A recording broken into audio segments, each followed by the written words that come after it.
ईमानदार मिठाई वाला। एक गांव में महेश नाम का एक हलवाई रहता था। उसकी दुकान दूर दूर तक मशहूर थी।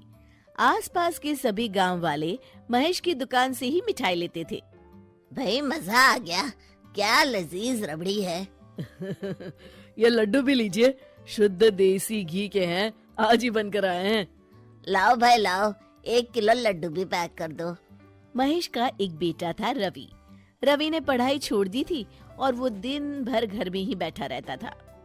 उठ बेटा रवि, आज मेरे साथ दुकान पर चल। मैं वहाँ क्या करूँगा पापा? अरे दुकानदारी सीख बेटा, आगे चलकर ये सब तुझे ही तो संभालना है। मुझे ये सब कुछ नहीं संभालना। मैं वीडियो गेम खेलूंगा, फिर दोस्तों के साथ बाहर जाऊंगा। हे भगवान, इसे थोड़ी अक्ल दे दो।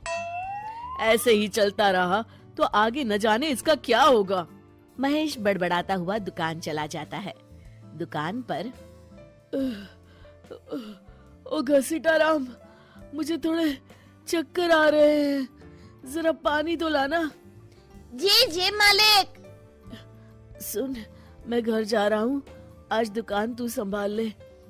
जैसा आप कहे मालिक। महेश बिस्तर पर लेटा है। आपको बहुत तेज बुखार है, 1 हफ्ते बेड रेस्ट करनी होगी और ये दवाइयाँ लेनी होगी। हाय राम, ये क्या हो गया आपको? मैं तो 1 हफ्ते में ठीक हो जाऊंगा, पर दुकान कौन संभालेगा? आप फिक्र ना कीजिए जी, मैं रवि को समझाकर दुकान भेज दूंगी। आप बस जल्दी से अच्छे हो जाइए जी। अगले दिन रवि दुकान पर पहुंचता है। आइए आइए मालिक, मैं आप ही का इंतजार कर रहा था। क्यों? ये मेरी दुकान है, मैं जब जी चाहे आऊं। तुम लोग सुबह से आकर काम पर लग जाया करो, समझे? जी जी जी मालिक, दरअसल लड्डू बनाने हैं तो घी लेने जाना है, 5,000 रुपए दे दीजिए। 5,000? तुम्हारा दिमाग तो ठीक है? इतने महंगे लड्डू बनाएंगे तो मुनाफा क्या होगा? पर देसी घी भी तो बहुत महंगा है ना मालिक। क्या जरूरत है देसी घी की? डालडा ले आओ। पर मालिक। मुझसे बहस मत करो, जितना कहा गया है करो। और क्या क्या बन रहा है? मावे की बर्फी मालिक। मावा मावा मावा, हाँ। तभी उसकी नजर एक डब्बे पर पड़ती है। ये क्या है? ये रवा है मालिक। एक काम करो, हर 1 किलो मावा में 200 ग्राम रवा मिला दो। पर बर्फी का स्वाद बिगड़ जाएगा मालिक। जितना कहा है करो, अब जाओ यहाँ से। अगले दिन। क्या बात है रवि बाबू, आपके पापा दिखाई नहीं दे रहे? अब उनकी तबीयत खराब है। अच्छा भाई अच्छा। बस उन्हें ये बताना था कि वो आज आए नहीं तो उनकी मिठाई बड़ी बेस्वाद लग रही है। लेना है तो लो, वरना चलते बनो। अरे अरे अरे, ये कोई तरीका है ग्राहक से बात करने का? चलो भाई चलो, यहाँ से चलो। अगले दिन। भैया, कल जो मैं लड्डू ले गया था उनका स्वाद बड़ा बेकार लगा। महेश बाबू का नाम सुनकर बड़ी दूर से आया था। 200 रुपए में इससे अच्छा और क्या मिलेगा? सुबह सुबह मनहूस बातें मत करो। कुछ लेना है तो लो, वरना फूटो यहाँ से। रवि के इस व्यवहार के चलते 2-4 दिनों में ही ग्राहकों का आना कम हो जाता है। मैंने तो सोचा था कि कम पूंजी में ज्यादा मुनाफा होगा, पर यहाँ तो घाटा हो रहा है। आखिर चक्कर क्या है? लगता है ये दुकानदारी मेरे बस की नहीं। महेश ठीक होकर दुकान लौटता है तो घसीटाराम उसे सब कुछ बताता है। हे भगवान, इसने तो मेरी सालों की मेहनत पर पानी फेर दिया।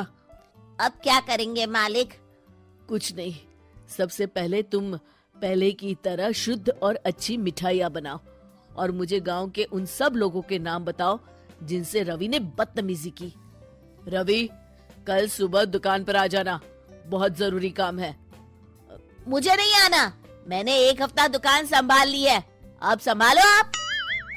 दुकान तो तूने जैसे तैसे संभाल ली, पर सीखा कुछ नहीं। कल तुझे बहुत जरूरी सीख देनी है। रवि पैर पटकता हुआ बाहर चला जाता है। अगले दिन। ये ले, ताजी शुद्ध मिठाइयाँ। मैं इतनी मिठाइयों का क्या करूं?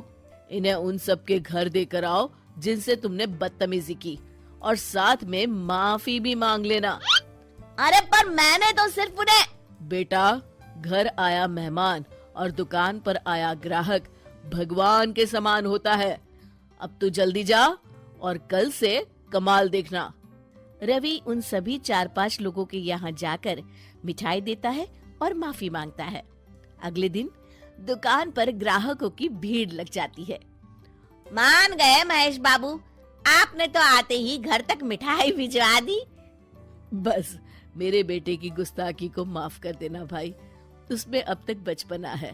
हाँ हाँ, आपके लड्डू के बदले हर चीज की माफी है।